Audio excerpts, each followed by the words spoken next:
Hi guys, this is Manu Mishra. So welcome back with the session जिसमें आज हम लोग 16 अगस्त के द हिंदू न्यूज़पेपर का एनालिसिस करेंगे। So here we start the analysis of today's newspaper. So what happened, हमने 3-4 दिन पहले एक न्यूज़ पढ़ी थी कि यूएस की इंटेलिजेंस जो है, मतलब पेंटागन डिपार्टमेंट जो है, पेंटागन डिपार्टमेंट बेसिकली देखा जाए तो यूएस में जो डिफेंस की जितनी भी चीजें होती है ना, पेंटागन में ही होता है। Pentagon is a base for the US का डिफेंस, है ना। तो पेंटागन ने बताया था, उसकी एजेंसी ने बताया था कि तालिबान काबुल को विद इन 90 डेज कैप्चर कर लेगा। बट 90 डेज नहीं, उन्होंने 4 या 5 दिन के अंदर ही वो काबुल रीच कर गए और अफगानिस्तान के जो प्रेसिडेंट है, डेमोक्रेटिकली इलेक्टेड प्रेसिडेंट अशरफ गानी, उन्होंने कंट्री लीव कर दी, है ना। तो वो प्रेसिडेंट रहेंगे बट इन एग्जाइल प्रेसिडेंट रहेंगे। तो अब तालिबान का कैप्चर है, उन्होंने काबुल पे कैप्चर कर लिया है। ओके। और तालिबान ने ये डिक्लेयर कर दिया है, वो उन्होंने ये बोल दिया है कि हम अफगानिस्तान को जल्द ही Islamic emirate of Afghanistan declare कर देंगे। क्योंकि तालिबान की जो आइडियोलॉजी है वो ये है कि अब इस्लामिक बिलीफ पर, इस्लामिक लॉज पर, जो पर्सनल लॉज है, उस हिसाब से कंट्री को रेगुलेट करना चाहिए। जो भी राइट्स दिए गए हैं ह्यूमंस के लिए उन पर्सनल लॉज में, इस्लामिक बुक्स में, उन्हीं पर ही कंट्री चलेगी। ओके। और जब काबुल पे कैप्चर किया तालिबान ने, तो यूएस का एक हेलीकॉप्टर भी बेसिकली देखा, चॉपर भी, हेलीकॉप्टर भी बेसिकली काबुल पहुंचा और अपने जो आपके उनके जो डिप्लोमेट्स हैं जो काबुल में रह रहे थे, उनको वापस लेके आ गए। और वही चीज इंडिया ने किया। तो एयर इंडिया की फ्लाइट जो है वो अफगानिस्तान गई, काबुल गई, और वहां से 129 लोगों को लेके आ गई। ओके। क्योंकि जिसमें इंडिया के डिप्लोमेट्स भी थे, इंडिया के एनवॉइस भी थे, एम्बेसडर्स भी थे, तो वहां से लेके आ चुकी है। मूविंग फर्दर, जो एम्बेसी में जो लोग बैठे हुए थे, मूविंग फर्दर। सो कल हमारा बेसिकली देखा जाए तो 75th इंडिपेंडेंस डे था। So we got independence on 15 August 1947, है ना। तो हम बोल सकते हैं कि मिडनाइट में हमको मिली थी। तो 14 अगस्त को बेसिकली मनाया जाता है पाकिस्तान का independence day, and we celebrate independence day on 15 August. लेकिन कल नरेंद्र मोदी ने स्पीच दी, और स्पीच में बात करी जाए तो उन्होंने कोई नई स्कीम के बारे में उन्होंने बात नहीं करी, ना उनके कई नए नए प्रोग्राम्स के बारे में बात की। जो पुराने प्रोग्राम्स हैं उन्हीं को नए वॉइस में उन्होंने बेसिकली डिलीवर किया, अपनी स्पीच में डिलीवर किया। ओके। सो कुछ ऐसा हुआ नहीं। बट हाँ, उन्होंने एक चीज बोली है कि इंडिया के डेवलपमेंट के लिए जो नेक्स्ट 25 ईयर्स है वो बहुत ज्यादा क्रूशियल है। जो नेक्स्ट 25 ईयर्स है, मतलब इंडिया का जब 100 इंडिपेंडेंस डे होगा, तो इंडिया को one of the most powerful nation और अमंग, मतलब टॉप 2 या टॉप 3 में रहना चाहिए। उसके डेवलपमेंट के लिए इंडिया के लिए बहुत क्रूशियल है, इंडिया के डेवलपमेंट के लिए बहुत क्रूशियल है इन नेक्स्ट 25 ईयर्स। और दिल्ली गवर्नमेंट की हम बात करें तो दिल्ली गवर्नमेंट ने भी फ्लैग को होस्ट किया। और एक बहुत बड़ी बात हुई, एक अच्छी बात अरविंद केजरीवाल ने बोली। उन्होंने बोला कि जब भी हम फ्लैग को देखते हैं, कोई भी पर्सन जब फ्लैग को देखता है, स्पेशली इंडियन सिटीजन जब इंडियन फ्लैग को देखता है, ट्राई कलर को देखता है, तिरंगा को देखता है, तो उसके अंदर बहुत पावर आ जाती है। उसके अंदर उसको उसको गूज बम्स आ जाता है, और एक नेशनलिज्म की फीलिंग अंदर से आने लगती है, पैट्रियटिज्म और नेशनलिज्म की फीलिंग अंदर से आने लगती है। इसी के चलते उन्होंने 15 अगस्त के दिन पर उन्होंने डिसीजन लिया कि हम सिटी के 5 स्पॉट्स में, उन्होंने क्या किया, इंस्टॉल कर दिए 115 फुट के हाई फ्लैग मास्ट। अब हाई फ्लैग मास्ट मतलब 115 फुट का वो पोल होगा, और उस पोल पर फ्लैग बेसिकली मास्ट कर रहा होगा। ओके। और उन्होंने ये बोला है कि हम लोग अब नेक्स्ट रिपब्लिक डे तक, जब रिपब्लिक डे आएगा, तो हम लोग ऐसी 500 लोकेशन पर फ्लैग मास्ट जो है हम लोग लगाएंगे। अभी 5 लोकेशन में लगी है, सिटी के सिर्फ 5 स्पॉट्स में लगी है। और रिपब्लिक डे, मतलब जो 2022 का रिपब्लिक डे होगा, दिल्ली में ही 500 जगह पर इनसे ऊपर भी फ्लैग मास्ट होगा। क्योंकि इसको देखकर लोगों के अंदर नेशनलिज्म, पैट्रियटिज्म और एक अच्छी फीलिंग आती है, नेशन की तरफ अच्छी फीलिंग आती है, एक एनर्जी आती है। इस चीज के लिए हम ये लगा रहे हैं, and that will remind all of love for a nation, कि हम अपने देश से कितना प्यार करते हैं। ओके। Moving further. सो कल रिपब्लिक डे पर सीजीआई ने भी स्पीच दी, और सीजीआई ने basically chief justice of India जो है एनवी रमन्ना, उन्होंने स्पीच तो दी, बट नेशनल प्राइड की बात ऑलरेडी मोदी जी कर चुके थे। सीजे ने लेकिन एक चीज बताई, उन्होंने बोला कि देखा जाए अभी की जो लॉ मेकिंग बॉडी है, मतलब पार्लियामेंट है, वो थोड़ा सॉरी स्टेट ऑफ अफेयर हो चुका है। सॉरी स्टेट ऑफ अफेयर्स का मतलब हम बात करें कि बहुत ज्यादा एम्बिग्यूटी है लॉ को बनाने में। और उन्होंने बेसिकली टारगेट किया था ट्राइब्यूनल्स रिफॉर्म बिल 2021 2021 को। उस बिल के अकॉर्डिंग क्या था कि 9 अपीलेंट ट्राइब्यूनल जो है वो अबॉलिश कर दिए जाएंगे। और वही एनवी रमन्ना का कहना है कि बहुत ज्यादा एम्बिग्यूटी क्रिएट कर रहे हैं ये लोग, लॉ मेकर्स, मतलब पार्लियामेंट बहुत ज्यादा एम्बिग्यूटी क्रिएट कर रहे हैं। और जो पब्लिक को जो एक्सपेक्टेशन थी पार्लियामेंट से, लॉ मेकर्स से, और स्पेशली कॉन्स्टिट्यूशन, जिन्होंने कॉन्स्टिट्यूशन के जो फाउंडर्स थे, जिन्होंने founding fathers of the India, founding fathers of the constitution, जो उनकी एक्सपेक्टेशन थी कि पार्लियामेंट्री और लॉ मेकर्स ऐसे होंगे, उस एक्सपेक्टेशन पे हमारी लॉ मेकिंग बॉडी नहीं खड़ी हो पाई, स्टैंड नहीं कर पाई। तो उसी के चलते उन्होंने बोला कि it's a sorry state of affairs. Okay, moving further. So कल जो यूनियन मिनिस्टर है वीरेंद्र कुमार, अब Virendra Kumar is basically minister of social justice and empowerment, उन्होंने एक एक्सपेंडिशन को फ्लैग ऑफ किया। अच्छा, एक्सपेंडिशन मतलब एक मिशन को फ्लैग ऑफ किया, एक मिशन को स्टार्ट किया।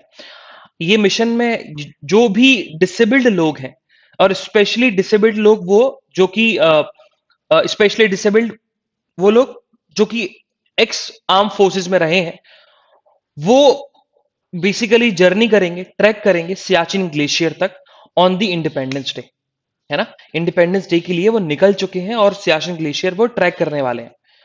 और ये largest group of people with disabilities होगा जो कि highest battlefield in the world में जाएगा।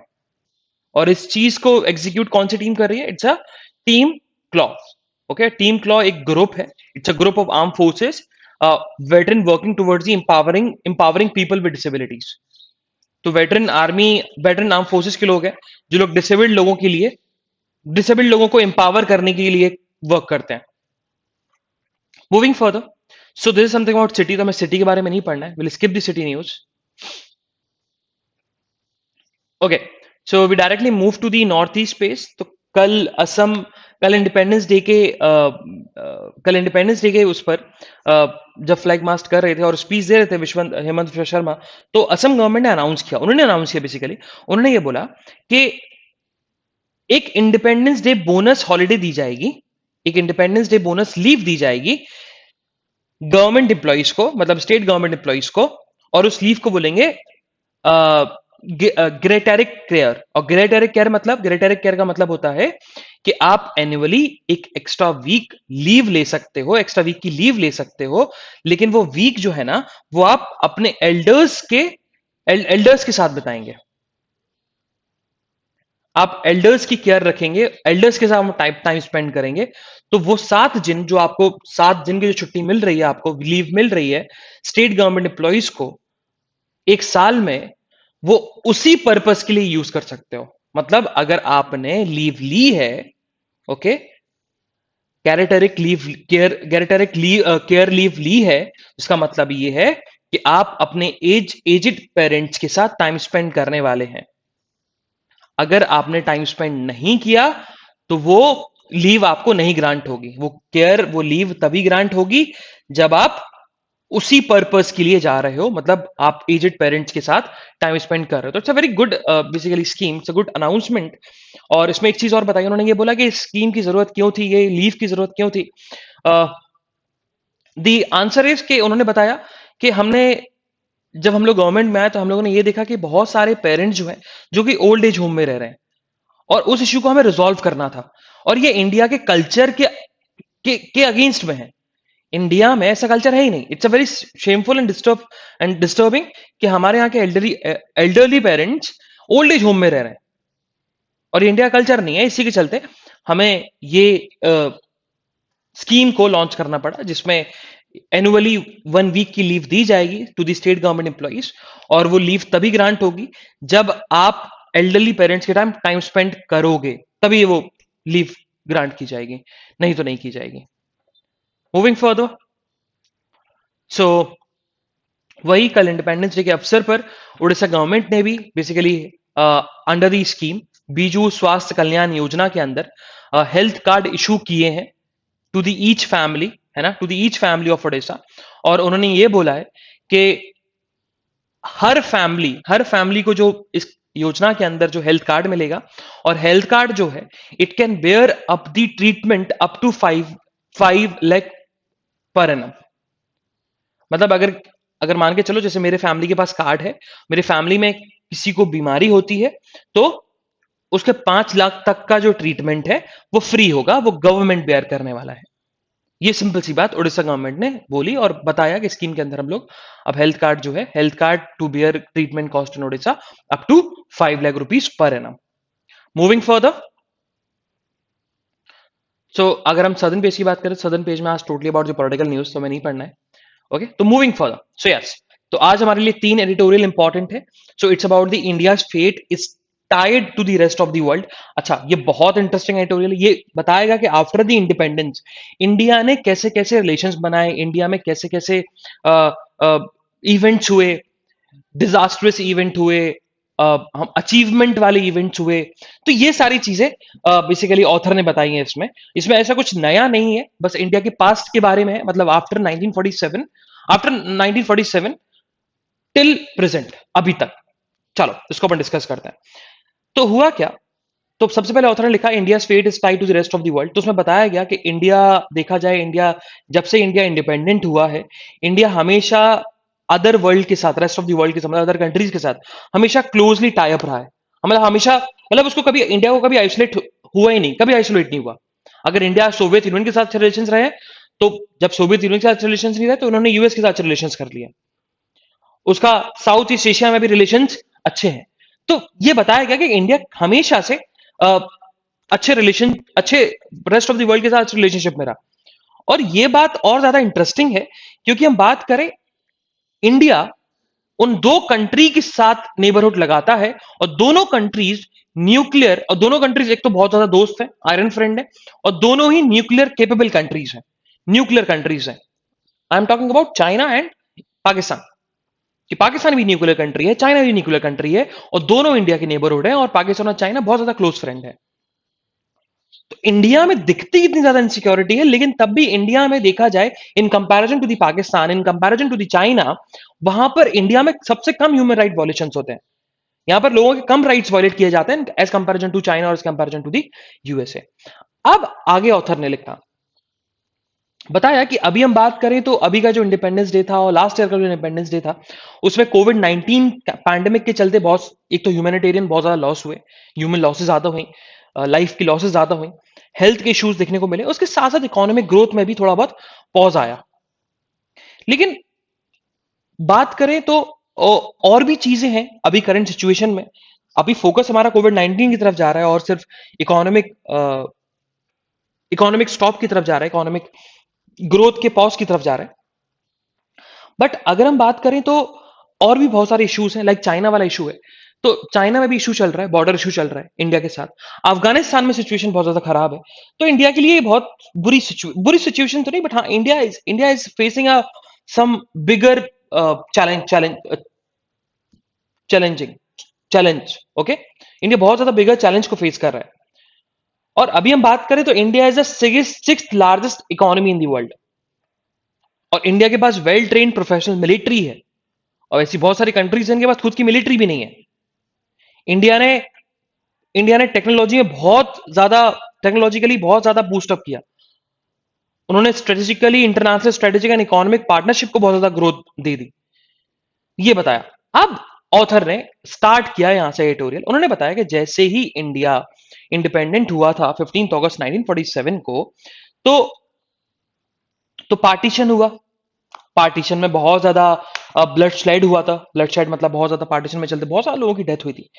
लेकिन जैसे ही इंडिया इंडिपेंडेंट हुआ, इंडिया एक अलग नेशन बना, इंडिया एक अलग डोमिनियन स्टेट बना, तो इंडिया उस समय वर्ल्ड ऑलरेडी दो कंट्रीज के बीच में डिवाइड हो चुका था, यूएस और सोवियत यूनियन। और इंडिया ने 1950s तक, मतलब टिल दी मिड 1950s तक अच्छे रिलेशंस बना के रखे थे दोनों कंट्रीज के साथ। But after the 1950 Soviet union ने थोड़ा सा सपोर्ट ज्यादा देना स्टार्ट कर दिया, और जिसके चलते हमारे सोवियत यूनियन के साथ रिलेशन अच्छे हो गए as comparison to the USA, लेकिन हमारे यूएस के साथ रिलेशन खराब नहीं हुए। ओके, खराब नहीं हुए, हमारे सोवियत यूनियन के साथ रिलेशनशिप अच्छे हो गए।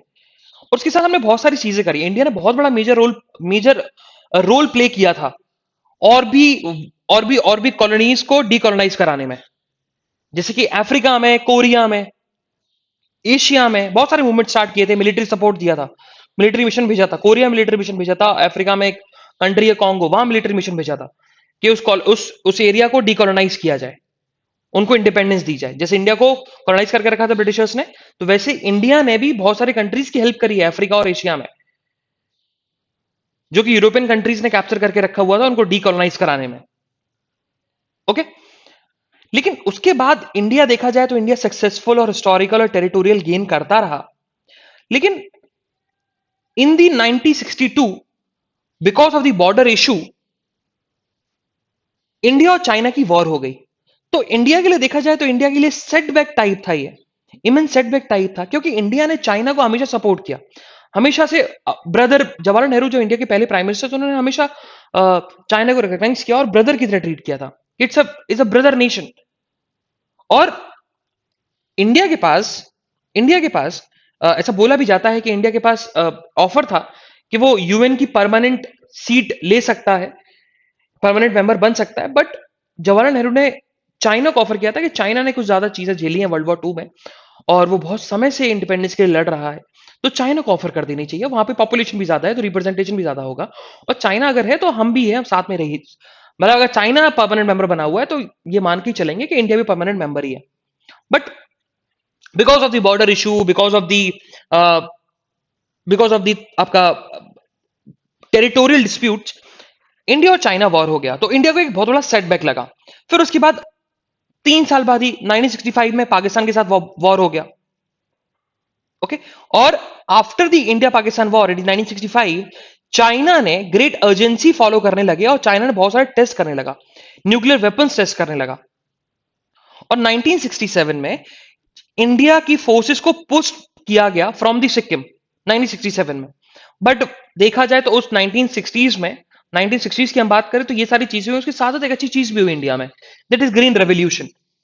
और 1970 और 1980s जो है, वो बेसिकली देखा जाए तो इंडिया को बहुत ज्यादा, बहुत बहुत अच्छा पोर्ट्रेट करते हैं, क्योंकि देखा जाए तो इंडिया सोवियत यूनियन की फ्रेंडशिप वाली ट्रीटी हो गई, बांग्लादेश वॉर हुआ जिससे बांग्लादेश को इंडिपेंडेंस मिली, लिबरेशन मिली, तो इंडिया ने अपना देखा जाए तो वर्ल्ड पर एक नाम कमाया। उन्होंने ह्यूमैनिटेरियन की बेसिस पर ईस्ट पाकिस्तान को एक अलग कंट्री में डिवाइड, एक अलग कंट्री बना दी, because of the humanitarian basis. और एक सुपर पावर की तरह इंडिया धीरे धीरे इमर्ज होने लगा, और इंडिया की इकोनॉमी भी जो है वो टाइम टू टाइम बहुत ज्यादा अच्छी परफॉर्म करने लगी as comparison to the other Asian economies, जो कि बहुत पहले से लिबरलाइज थी। और इंडिया अभी तक लिबरल नहीं हुआ है, इंडिया भी लिबरल होगा after the cold war. Okay, और ये पीरियड थोड़ा सा ज्यादा अच्छा रहा, और जिसमें देखा जाए तो बहुत सारी टेरिटरीज को एनेक्स भी किया गया, जिसमें सिक्किम भी आता है, जहां 1960s में इंडियन आर्मी को, इंडियन फोर्सेस को पुशबैक किया गया था by the Chinese forces. India ने सिक्किम को रिकैप्चर किया, इंडिया सिक्किम में ऐड हो गया। और देखा जाए तो पाकिस्तान के साथ कंपटीशन भी हुआ सियाचिन को लेकर, चाइना के साथ स्टैंड ऑफ कंटिन्यू रहा, पाकिस्तान श्रीलंका में इंटरवेंशन चलती रही, मालदीव्स के साथ काउंटर कूप होता रहा। तो और भी बहुत ज्यादा इंडिया को डोमेस्टिक सिक्योरिटी चैलेंजेस फेस करने पड़े, like in Tamil Nadu, Punjab, Jammu and Kashmir, north east, other other things. Punjab की हम बात करें तो पंजाब की हम बात करें तो आपका खालिस्तान वाला इशू, जम्मू एंड कश्मीर की बात करें तो इंटरनल अफेयर्स ही थोड़ा सा वहां पर दिक्कत थे, जो वहां पर मिलिटेंट थे। तमिलनाडु की हम बात करें तो वहां पर तमिलनाडु में देखा जाए तो जो जो आपका श्रीलंका में इशू कर रहे थे, मतलब तमिलियन श्रीलंकन जो थे और इंडियन तमिलियन जो थे, I am just forgetting the term right now, Prabhakaran जिसके लीडर थे, तो ये बहुत ज्यादा इशू था, डोमेस्टिक चैलेंजेस था। और देन नॉर्थ ईस्ट में बहुत ज्यादा चैलेंजेस थे अबाउट द बॉर्डर डिस्प्यूट को लेकर, अबाउट द इंडिपेंडेंस को लेकर, उनके स्पेशल स्टेटस को लेकर। तो इंडिया ने बहुत ज्यादा डोमेस्टिक चैलेंजेस को भी फेस किया। और बात की जाए डोमेस्टिक चैलेंजेस के साथ साथ एक्सटर्नल चैलेंजेस को भी फेस किया with Pakistan, with China, okay. और वही बात धीरे धीरे इंडिया ने कुछ अपने एफर्ट्स लगाना स्टार्ट किए 1980s में कि यूएस के साथ अच्छे अच्छे रिलेशंस हो जाएं, बट वो एफर्ट्स सक्सेसफुल नहीं हो पाए, यूएस के साथ अच्छे रिलेशंस नहीं रख पाए हम। लेकिन जब कोल्ड वॉर खत्म हुआ 1991 में, तो इंडिया को एक बहुत बड़े चैलेंज, इकोनॉमिक चैलेंज से गुजरना पड़ा, जिसके चलते इंडिया को 1991 में अपनी इकोनॉमी को लिबरलाइज कर दिया। एलपीजी लेके आ गए, लिबरलाइजेशन, प्राइवेटाइजेशन, ग्लोबलाइजेशन। और जिसके चलते देखा जाए इंडिया एक इतना बड़ा मार्केट, क्योंकि इंडिया पॉपुलेशन ज्यादा है तो इंडिया बहुत बड़ा मार्केट है, तो इतना बड़ा मार्केट, तो इंडिया में बहुत ज्यादा फॉरेन इन्वेस्टमेंट और बहुत सारी चीजें आने लगी। और इंडिया की जो इकोनॉमी है, एक तो लिबरल हो ही गई थी, उसके साथ साथ और भी ज्यादा ग्रोथ करने लगे, इकोनॉमी और ज्यादा ग्रोथ करने लगी। लेकिन इकोनॉमी में ऐसा नहीं है कि बहुत ज्यादा चैलेंजेस भी आए। राजीव गांधी का एसोसिएशन भी हुआ उस पीरियड में। 1993 में मुंबई बॉम्बिंग भी हुई थी, जम्मू एंड कश्मीर में इंसर्जेंसी भी हुई, तो इंडिया को सिक्योरिटी चैलेंजेस झेलने पड़े। तो थोड़े से इकोनॉमी में अप डाउन्स आते रहे। फिर पीवी नरसिम्हा राव जब प्राइम मिनिस्टर बने तो थोड़ा सा सिचुएशन कंट्रोल में आई, और एक नई पॉलिसी लॉन्च हुई थी, लुक ईस्ट पॉलिसी। तो लुक ईस्ट पॉलिसी में चल देखा जाए तो वेस्टर्न कंट्रीज के लिए ये था कि आप ईस्ट की तरफ देखो, ईस्ट में आप आओ, मार्केट देखो वहां का। और उसके साथ साथ इंडिया का भी कहना था कि हमें वेस्ट की तरफ हम फोकस क्यों करते हैं, हम ईस्ट की तरफ भी फोकस कर सकते हैं, अफ्रीका की तरफ फोकस कर सकते हैं, हम साउथ ईस्ट एशिया की तरफ फोकस कर सकते हैं। ओके, तो अफ्रीका वेस्ट में पड़ जाता है, बट उनका ये कहना था कि साउथ ईस्ट नेशन जो है, फिलीपींस, वियतनाम, मलेशिया, इंडोनेशिया, ब्रोनी, तो इन सब पे फोकस करेंगे, इनके मार्केट पे फोकस करेंगे। और वही किया, और हमने अच्छे रिलेशंस बनाना स्टार्ट किए साउथ ईस्ट एशियन नेशंस के साथ। हमने डिप्लोमेटिक टाइज क्रिएट कर लिए इसराइल के साथ, एक पीस बॉर्डर ट्रीटी हो गई चाइना के साथ। ओके, ये आफ्टर द वर्ल्ड वॉर है। और 1998 में जब अटल बिहारी वाजपेयी प्राइम मिनिस्टर थे तो हमने न्यूक्लियर टेस्ट भी किया, तो हम न्यूक्लियर नेशन भी बन गए, है ना। और देखा जाए यूएस ने स्टार्टिंग में हमारे ऊपर रिस्ट्रिक्शंस लगाए थे जब हमने न्यूक्लियर टेस्ट किए। लेकिन विद इन 2 इयर्स हमने रिलेशनशिप को फिर से उसी सिचुएशन पे लेके आ गए जो पहले 1998 के पहले थे यूएस के साथ। और उसके बाद इंडिया में सिचुएशन भी आई। इंडिया में देखा जाए तो कांधार, अफगानिस्तान, जो कि इंडिया की सेकंड लार्जेस्ट सिटी है, अफगानिस्तान की सेकंड लार्जेस्ट सिटी है कांधार, वहां पर हमारा प्लेन हाईजैक हुआ।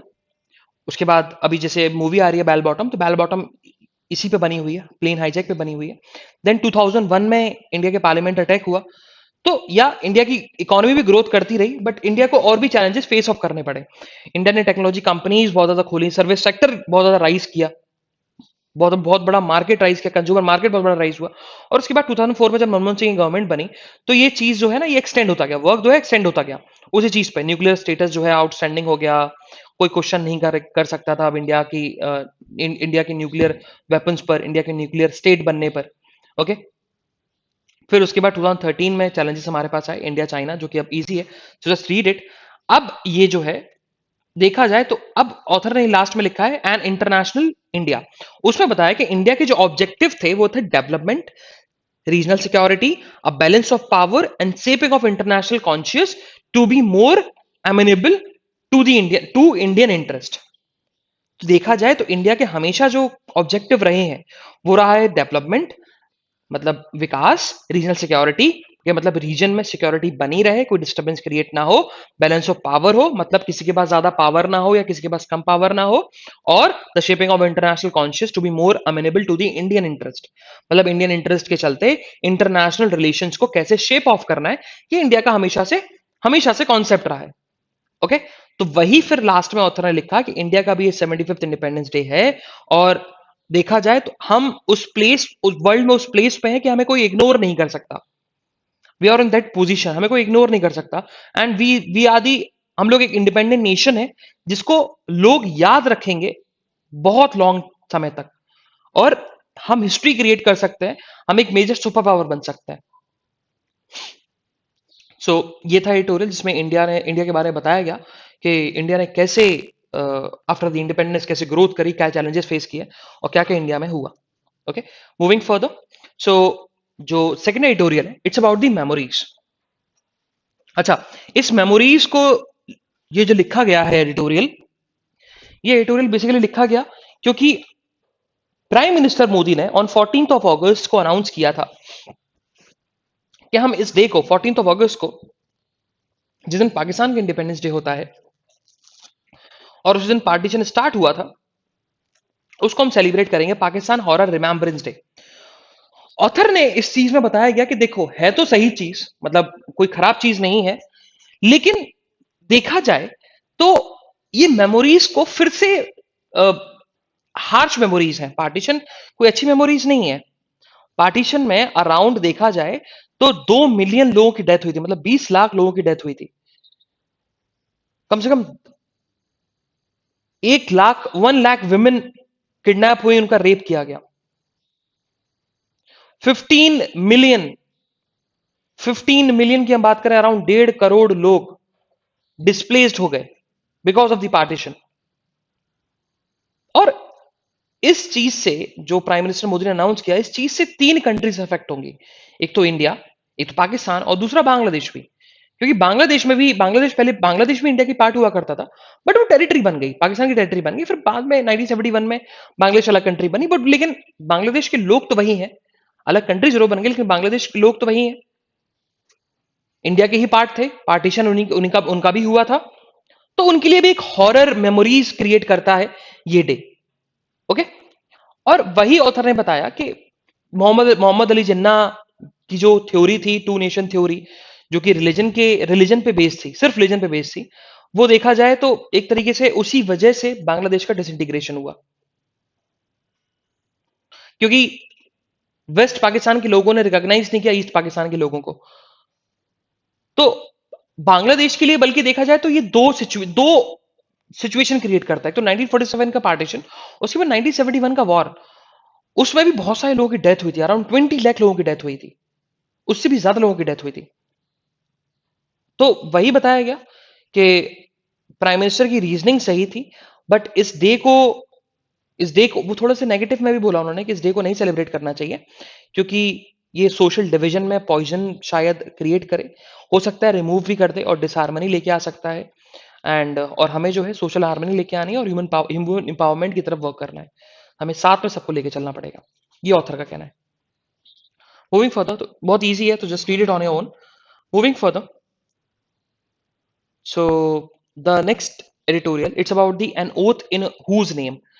तो ये बेसिकली बताया गया कि अभी कर्नाटका में कुछ कैबिनेट मिनिस्टर्स थे, उन्होंने ओथ ली, जिसमें से कुछ लोग थे जिन्होंने बोला था कि हम उन्होंने गौतम के नाम पे ली, सेवालाल के नाम पे ली, कुछ ने गॉड के नाम पे ली, किसी ने फार्मर्स के नाम पे ली।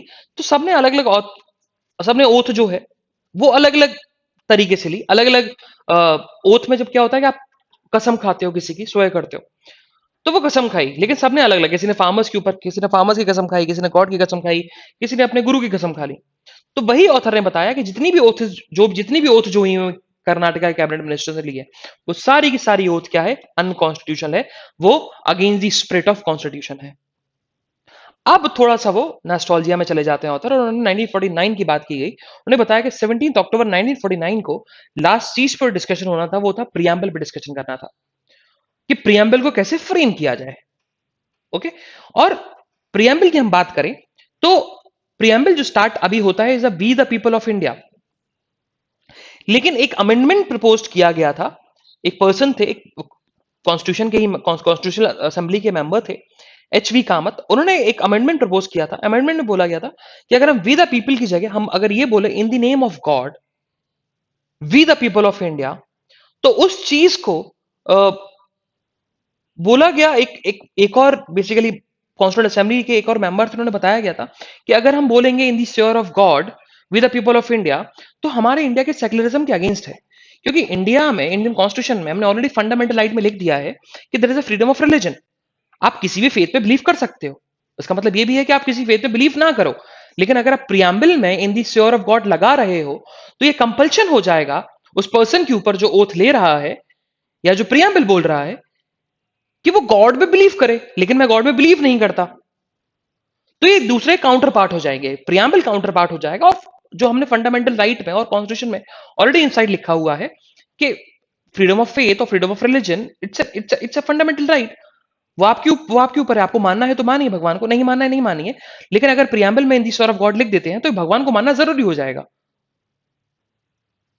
तो देन उन्होंने बताया कि देखा जाए तो इंडिया में इधर शक्ति कल्ट है, तो अगर हम गॉड की जगह गॉडेस स्टार्ट करने लगे, तो वही कॉन्स्टिट्यूंट असेंबली का कहना था कि गॉडेस भी यूज नहीं कर सकते। रीजन बीइंग क्योंकि वही बात हो जाएगी कि हम लोगों को पुश कर रहे हैं, लोगों को फोर्स कर रहे हैं कि वो गॉड में बिलीव करें। और फंडामेंटल राइट में freedom of religion and faith है, मतलब उनको मानना है मानेंगे, नहीं मानना है नहीं मानेंगे, वो उनके ऊपर डिपेंड करता है। लेकिन उसको अमेंडमेंट बनाया गया और पास उसको अमेंडमेंट बनाया गया और प्रपोज किया गया कॉन्स्टिट्यूंट असेंबली के सामने। बट कॉन्स्टिट्यूंट असेंबली ने उस प्रपोजल को, उस अमेंडमेंट को पास ही नहीं होने दिया। तो उसके बाद से हमारा जो कॉन्स्टिट्यूशन है वो we the people of India ही है। और अगर हम देखा जाए तो इंडिया में इंडिया में अगर कोई भी पर्सन ओथ लेता है under the government of India act 1935, तो उसमें कहीं भी गॉड का नेम नहीं है। और मेजॉरिटी ऑफ दी जो कॉन्स्टिट्यूशन है वो हमने constitution of India, government of India 1935 से अडॉप्ट किया है। जैसे थ्री अब वो हो गए, थ्री लिस्ट हो गई, union list, state list, concurrent list. तो मेजॉरिटी ऑफ द जो कॉन्स्टिट्यूशन है हमने वो गवर्नमेंट ऑफ इंडिया 1935 से लिया है। और ओथ भी जो है वो हमने यहीं से लिया है। और ओथ में उधर कहीं गॉड का कोई मेंशन नहीं है, तो हमारे इंडियन कॉन्स्टिट्यूशन में भी गॉड का कोई मेंशन नहीं है। हाँ, यूएसए कॉन्स्टिट्यूशन कंपेयर करें तो यूएसए कॉन्स्टिट्यूशन में भी कोई गॉड का कोई रेफरेंस नहीं है। बट यूएस के प्रेसिडेंट जब ओथ लेते हैं तो वो कस्टम बन गया, ऐसा कोई रूल नहीं है। अगर कोई कोई यूएस का प्रेसिडेंट नहीं भी करेगा ना तो चलेगा, लेकिन वो कस्टम बन गया, वो चलन चल गया कि यूएस के कॉन्स्टिट्यूशन, जब यूएस के प्रेसिडेंट जब ओथ लेते हैं तो एक वर्ड को अटर करते हैं, so help me God. Starting में ओथ लेने से पहले सो हेल्प मी गॉड, कि by the constitution I abide by the US citizen and different other things. तो ये सारी चीजें बताई गई। तो बताया गया कस्टमरी है, तब कस्टमरी यूज कर सकते हो, but there is no law in the US जहां पर आप गॉड के नाम पर ओथ लेते हो। तो इंडिया में भी ऐसा नहीं है। अगर इंडिया में आप गॉड के नाम पे ओथ ले सकते हो, ऐसा सुप्रीम कोर्ट ने बोला है 2012 के जजमेंट में, कि आप गॉड के नाम पे ओथ ले सकते हो अगर आप बिलीवर हो किसी के। लेकिन एक बात हुई थी, एक केस, वही केस था।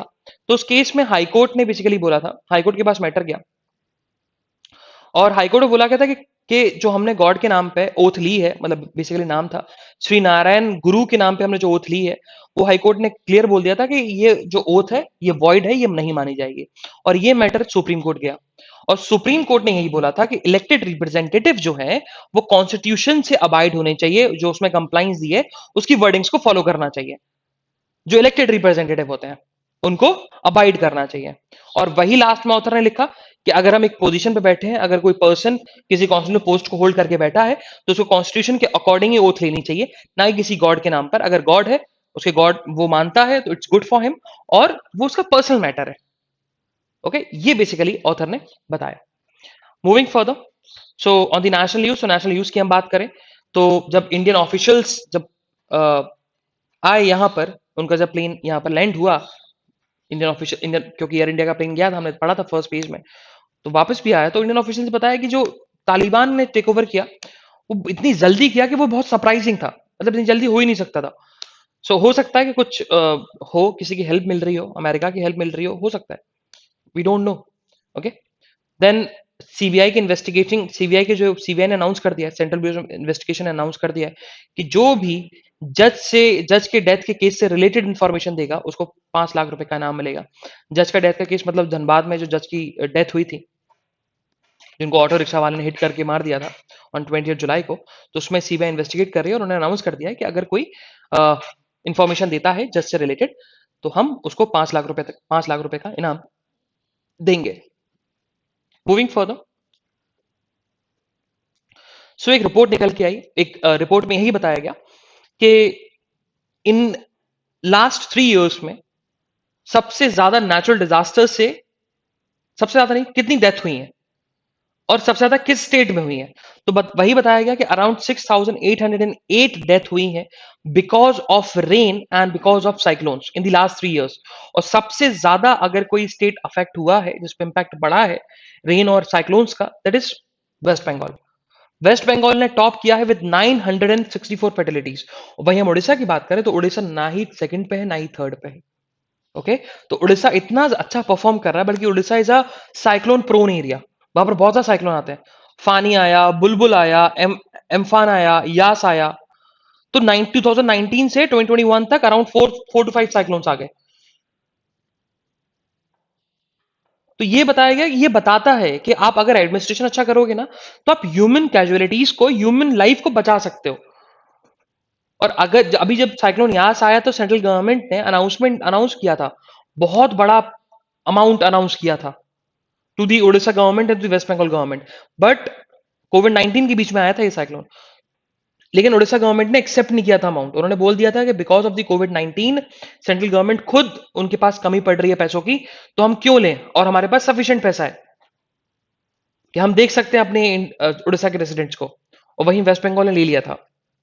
सो यहीं से रिपोर्ट से पता लगता है कि हाउ ओडिशा इज परफॉर्मिंग, और जो कि सबसे मोस्ट साइक्लोन प्रोन एरिया है। हाँ, वेस्ट बंगाल भी है, क्योंकि अगर बात करें तो साइक्लोन यास जो आया था, उस साइक्लोन यास में अराउंड वेस्ट बंगाल में ज्यादा इंपैक्ट पड़ा as comparison to Odisha. Moving further, so कल जम्मू एंड कश्मीर के जो लेफ्टिनेंट गवर्नर है मनोज कुमार सिन्हा, तो मनोज कुमार सिन्हा ने बेसिकली इंडिपेंडेंस डे पर स्पीच दी, और उन्होंने ये बताया कि यहाँ पर जो जंगल राज था, वो जंगल राज अब खत्म हो रहा है धीरे धीरे, और जंगल राज खत्म हो जाएगा। मूविंग फर्दर, गवर्नर रवि, जो नागालैंड के गवर्नर है RN रवि, उन्होंने बोला है कि Nagaland is a integral part of India. लेकिन ये जरूरत क्यों पड़ गई ऐसा कि इंडिया को, कि नागालैंड के लोगों को बताना पड़ा, या लोगों को बताना पड़ा कि Nagaland is a integral part of India. So what happen, एक नागा सिविल सोसाइटी ऑर्गेनाइजेशन है, ओके, उन्होंने बताया था कि 24 आवर्स तक पूरे स्टेट में शटडाउन रहेगा, और कोई भी ट्राई कलर को, मतलब इंडिया के फ्लैग को होस्ट नहीं करेगा। और इसी चीज को लेकर नागालैंड के गवर्नर ने बोला, RN रवि ने बोला कि इंडिया जो है वो नागालैंड जो है वो इंडिया का इंटीग्रल पार्ट है, और वहां के सिटीजन को आप कोई रोक नहीं सकते इंडिपेंडेंस डे सेलिब्रेट करने के लिए। Moving further, so again on the national news, तो नेशनल न्यूज की हम बात करें तो वही बताया कि जब आरएफ जो सॉरी आरएफ रोहितन नरिमन का रिटायरमेंट हुआ, उसके साथ साथ जस्टिस SL नागेश्वर राव की एंट्री हुई, है ना, कोलिजियम में। पहले रोहितन नरिमन थे, अब L नागेश्वर राव जो आ गया कोलिन सिस्टम में आ गया, जो कोलिन सिस्टम को हेड करते हैं CGI, जिसमें 5 जजेस की बेंच होती है, इसमें 4 अदर जजेस होते हैं, 4 सीनियर मोस्ट जजेस, और प्लस CGI रहते हैं। उसमें बताया गया कि जब मीटिंग हुई, उसमें बोला गया कि अभी भी इंडिया में जो जुडिशियल वैकेंसीज इतनी ज्यादा राइज अप हो रही हैं in the high courts, in the supreme courts, specially in the high courts, क्योंकि हाई कोर्ट्स बहुत ज्यादा है, सुप्रीम कोर्ट एक ही है, मैक्सिमम जजेस 34 हो सकते हैं, अराउंड अभी 15-20 तो जजेस हैं ही। लेकिन सबसे ज्यादा vacancy, judicial vacancies high courts में आ रही है ना, ये बहुत बड़ा चैलेंज है। कोलियन सिस्टम के साथ प्रॉब्लम है, कोलियन सिस्टम का प्रॉब्लम ये है कि कोई टाइम फ्रेम फिक्स नहीं है कि विद इन अ टाइम वो लिस्ट को अप्रूव करना पड़ेगा by the president with the consultation of council of ministers. उसी चीज को लेकर ऑथर बता रहे, लिखा जो है उसमें ये बताया गया कि बहुत ज्यादा जो जुडिशियल वैकेंसीज क्रिएट हुई हैं, बहुत ज्यादा चैलेंजेस झेलना पड़ रहा है, बहुत बड़ा चैलेंज राइज हो गया। हाँ, just read it on your own, it's a very very interesting editorial, जो जुडिशरी के पर्सपेक्टिव से भी है, और अपन ने जहां तक कोलियन सिस्टम पढ़ा हुआ है एंड बहुत सारी चीजें अपने पढ़ी हुई हैं, तो इट्स ईजी पड़ेगा आपको। मूविंग फर्दर, सो लंदन में जो डायस्पोरा ग्रुप है, मतलब इंडिया के जो लोग हैं, उनका कहना है कि प्राइम मिनिस्टर मोदी को रिजाइन कर देना चाहिए। रीजन बीइंग, क्योंकि उनका ये कहना था कि बहुत सारे जो डिसेंटिंग वाले लोग हैं वो अभी भी जेल के अंदर बंद हैं, तो ये इंडिया की डेमोक्रेसी के अगेंस्ट है, इंडिया की डेमोक्रेसी को ब्रीच करता है। इसी के चलते उन्होंने प्रोटेस्ट किया और प्राइम मिनिस्टर मोदी से रेजिग्नेशन मांगा। Okay, so we directly move to the world news. So world news में अगर हम बात करें तो हमारे लिए 3 इंपॉर्टेंट न्यूज है। So first important news, also both new newses are from Afghanistan. So what happened? तो Afghan fears are returned to brutal Taliban regime. तो वही बात, अफगानिस्तान की जो हिस्ट्री थी 1996 से 2001 तक, मतलब उन 6 सालों में अफगानिस्तान को जो फेस करना पड़ा था, क्योंकि उस समय तालिबान का रूल था उस अफगानिस्तान में 1996 से 2001 तक। 2001 के बाद, 9/11 के बाद US आया था और तालिबान रेजिम को हटाया गया था, और तालिबान में डेमोक्रेटिक गवर्नमेंट को सेटअप किया गया था।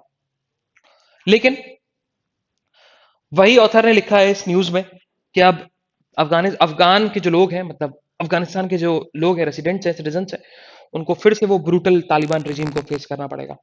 और उनके अंदर डर है कि तालिबान वही चीज ना करे जो उन्होंने 1986 से लेकर 2001 तक किया था। Again moving further, so Kabul airport close to commercial flight, तो काबुल एयरपोर्ट से अब कोई भी कमर्शियल फ्लाइट नहीं चलेगी, ये क्लियर हो चुका है। एंड यस, सो हुआ क्या, पोलैंड एक लॉ लेके आया था, रेस्टिट्यूशन लॉ। और उस रेस्टिट्यूशन लॉ में क्या था, उस लॉ के अकॉर्डिंग ये था कि जो भी होलोकॉस्ट से बचे हैं, अब होलोकॉस्ट है क्या, होलोकॉस्ट मतलब नाजीज, मतलब हिटलर ने होलोकॉस्ट करवाया था, सारे ज्यूज को मरवाने के लिए गैस चैम्बर में बंद कर देते थे और मार देते थे, तो वो होलोकॉस्ट, उसको होलोकॉस्ट बोला जाता है। तो होलोकॉस्ट के जो सर्वाइवर्स थे, स्पेशली ज्यूज होलोकॉस्ट के सर्वाइवर्स थे, तो पहले उनके पास राइट था कि जो उनकी प्रॉपर्टी छीनी गई थी पहले पोलैंड में बाय द नाजीज रिजीम, तो वो आप क्लेम बैक कर सकते हो। बट पोलैंड अभी एक लॉ लेके आ गया, रेस्टिट्यूशन लॉ। उस रेस्टिट्यूशन लॉ के रेस्टिट्यूशन लॉ के अकॉर्डिंग जो भी हॉलोकॉस्ट के सर्वाइवर्स हैं, वो अब प्रॉपर्टी को रिक्लेम नहीं कर सकते, जो कि नाजीज रिजीम ने या गवर्नमेंट ने टेक ओवर कर ली थी। और उसी लॉ को इसराइल ने कंडेम किया है और उन्होंने बोला, अच्छा इसराइल कंडेम इस वजह से कर रहा है क्योंकि Israel is a Jewish nation और ये ज्यूइश के राइट के बारे में बात कर रहा है, और उन्होंने यही बोला है कि यहां से जो होलोकॉस्ट सर्वाइवर्स है उनके राइट्स ब्रीच होंगे, स्पेशली ज्यूइश के राइट ब्रीच होंगे। तो ये रेस्टिट्यूशन लॉ को उन्होंने कंडेम किया, उन्होंने बोला है कि इस चीज को हटा देना चाहिए। सो मनी वाइज की हम बात करें तो, सॉरी, बिजनेस की बात करें तो आज मंडे को बिजनेस न्यूज नहीं आता, and same goes with sports news, not so interesting news for our competitive examination. So ये था हमारा आज का एनालिसिस। हम लोग कल फिर मिलेंगे with some exciting news, some exciting current affairs. तब तक के लिए bye bye, have fun and enjoy your day guys, bye bye.